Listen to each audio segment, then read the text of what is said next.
In today's video, I want to talk about 5 destructive myths that newly diagnosed autistic husbands mistakenly adopt as truth. Welcome back. If you're new here, my name is Mark Hutton, and on this channel, we talk about neurodiverse relationships, especially marriages where one person is autistic and the other partner is neurotypical. Now, today's topic is incredibly important, and honestly, it's one of the most delicate phases in a neurodiverse marriage. The period immediately after an autism diagnosis. Now, for many men, receiving an autism diagnosis later in life is a profound moment of clarity.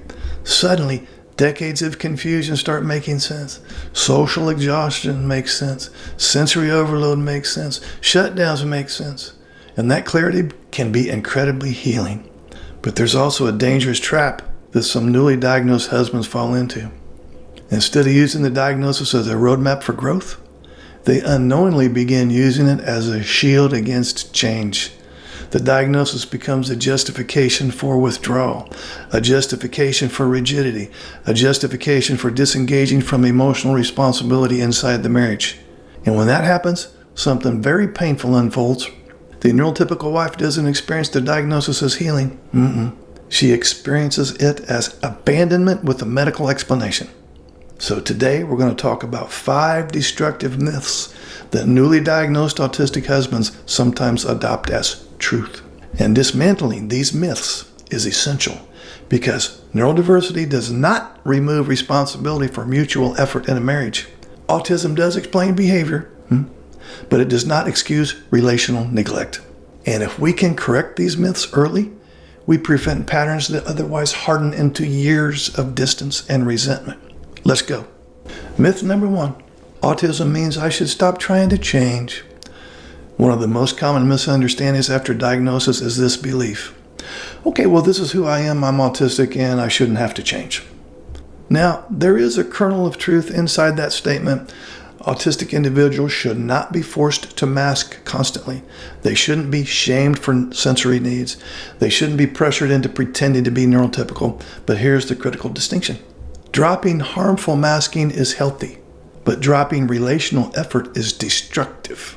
Every marriage, neurotypical or neurodiverse, requires adaptation. Each spouse must grow. Each spouse must learn new skills. And autism does not remove that requirement. In fact, it actually increases the importance of intentional skill building. Now here's the reality. Autistic husbands may need to learn emotional communication consciously rather than intuitively. But learning consciously is still learning, and effort is still effort. If the diagnosis becomes a reason to stop adapting, the marriage stops evolving. And when the marriage stops evolving, emotional distance begins to widen. A healthier mindset sounds like this. Okay, you know what? Autism explains why some things are harder for me, but it also tells me exactly which skills I need to build. That mindset right there transforms diagnosis from a shield into a roadmap for growth. Myth number 2. My wife should accept me exactly as I am. Well, that myth is emotionally appealing, I guess. It sounds compassionate. It sounds inclusive. But in marriages, it becomes dangerously one-sided. Because when some newly diagnosed husband says, well, my wife should accept me exactly as I am, what they often mean is, I shouldn't have to adjust my behavior for the relationship. But marriage is mutual adaptation. Both partners change. Both partners stretch. Both partners grow. Your NT wife already does this constantly. She learns your communication style. She manages sensory environments. She monitors tone and timing. She absorbs emotional impact when conversations stall. She adjusts far more than most autistic husbands realize. So when the diagnosis becomes a justification for zero reciprocal adaptation, the relationship becomes lopsided. Healthy neurodiverse marriage sounds more like this. My wife accepts my neurological wiring, and I actively work to meet her emotional needs. Acceptance and effort are not opposites, they're partners. Myth number 3. If emotional conversations are overwhelming, I should avoid them. Now, this myth comes from a very real neurological experience. Many autistic men experience intense cognitive overload during emotional discussions.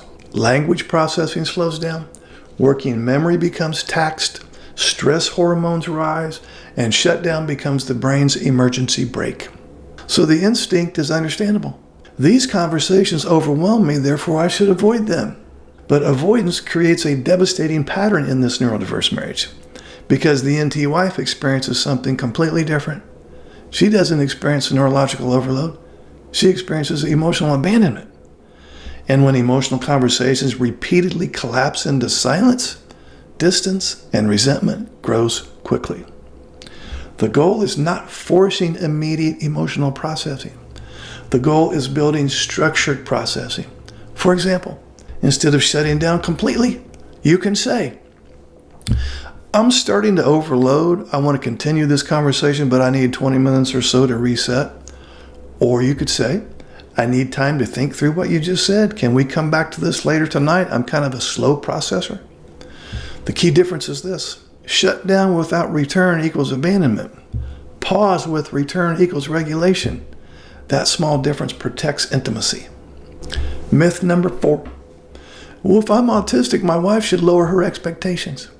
Okay, well, this myth can slowly poison your relationship because it reframes autism as a permanent exemption from relational responsibility. But the truth is more nuanced. Autistic husbands may meet relational needs differently, but differently does not mean less effort. For example, an autistic husband may struggle with spontaneous emotional validation, but he can learn intentional validation scripts, such as, I can see that really hurts you. Thank you for explaining that to me. I'm trying to understand your perspective.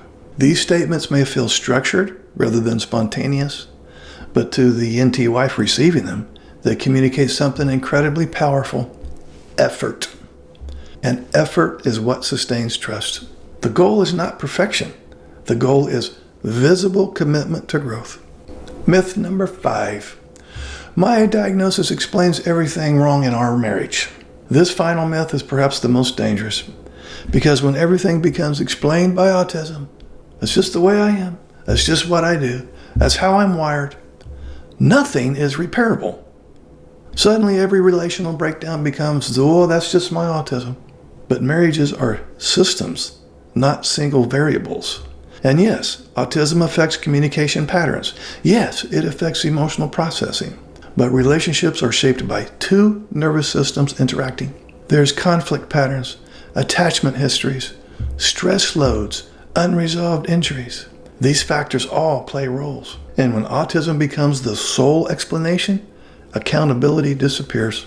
And when accountability disappears, change becomes impossible. A healthier framework sounds like this. Autism influences our dynamic, but both of us can still shape the relationship. That perspective restores balance. Now let's talk about the real path forward. Here's the truth that many couples eventually discover. Autism itself rarely destroys marriages. What destroys marriages is defensive isolation. That would be withdrawal, refusal to adapt, refusal to stay engaged during discomfort. But when autistic husbands stay in the process, when they remain curious, flexible, and accountable, the diagnosis can actually strengthen the relationship because clarity reduces confusion, skills replace guesswork, and intentional effort replaces misunderstanding. Diagnosis should never be the end of growth. It should be the beginning of informed growth. Now, if you're a newly diagnosed autistic husband watching this, I want to say something very directly to you. Your diagnosis is not a flaw. It's information. And information is powerful if you use it to build skills rather than build walls. And if you're the NT spouse of a newly diagnosed person, your instincts about imbalance are valid. Understanding autism should increase compassion, but it should never eliminate mutual responsibility inside the marriage. Healthy neurodiverse relationships are built on 2 commitments: understanding differences and continuing to grow toward each other anyway. Now, if this video resonated with you, make sure you subscribe. On this channel, we talk about the real challenges and the real solutions in neurodiverse marriages. Also, please comment.